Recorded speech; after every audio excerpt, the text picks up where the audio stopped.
భయం. ఆ ధైర్యాన్ని ఇవ్వగలిగినటువంటి సమాజం కావాలి యానాదులు.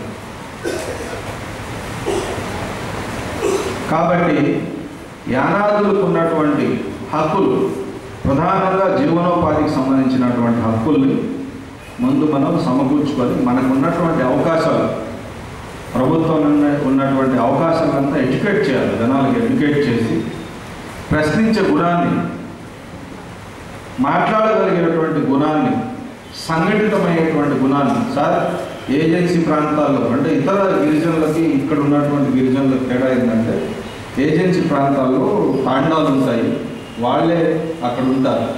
కానీ ఇక్కడ మరి యానాదుల మీద ఆసాములు ఆధారపడి ఉండారో తెలియదు, ఆసాముల మీద యానాదులు ఆధారపడి ఉండారో తెలియదు. నిన్న ఒక గ్రామంలో, కోట మండలంలో ఒక ఆయన కలెక్టర్కి వెళ్ళి కంప్లైంట్ ఇచ్చాడు.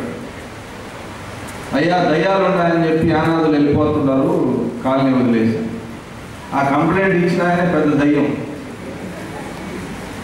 ఆయన తీసుకెళ్ళి ఇల్లు కట్టించి వాళ్ళు ఇబ్బంది పెట్టుకుంటే వెళ్ళిపోయినాడు.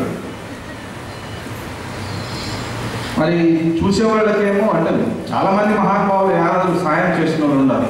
అంటే ఎక్కువ శాతం మంది ఎక్స్‌ప్లాయిటేషన్ గురి చేస్తున్న వాళ్ళు ఉన్నారు. కాబట్టి ఇందాక చెప్పినట్లు, అంటే ఆ పదం వాడచ్చో లేదో కానీ, అంటే ఇప్పుడు ప్రభుత్వం దారిద్ర్యం అనేది వదిలేసి పేదరికము, అత్యంత పేదరికం మాట్లాడుతుంది. దరిద్ర నారాయణులు, పేదలు ఎవరైతే ఉంటారో వాళ్ళు దేవుళ్ళు. వాళ్ళకి మనకు సేవ చేసే అవకాశాన్ని కల్పించినవాడు. కాబట్టి వాళ్ళకి సేవ చేసే అవకాశాన్ని మనం బయట ఉండే సమాజంలో నుంచి మన ప్రయత్నం మనం చేయాలి.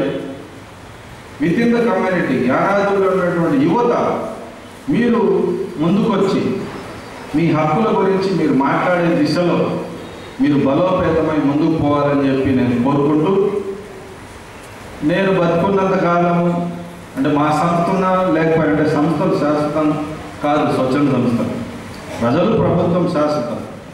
నేను బతుకున్నంతకాలం యానాదుల అభివృద్ధి గురించి కృషి చేస్తానని చెప్పి మనసా వాచకం మన ప్రమాణం చేస్తూ, నాకు ఈ అవకాశం ఇచ్చిన పెద్దలకి ధన్యవాదాలు తెలియజేస్తూ ముగిస్తున్నాను. Thank you.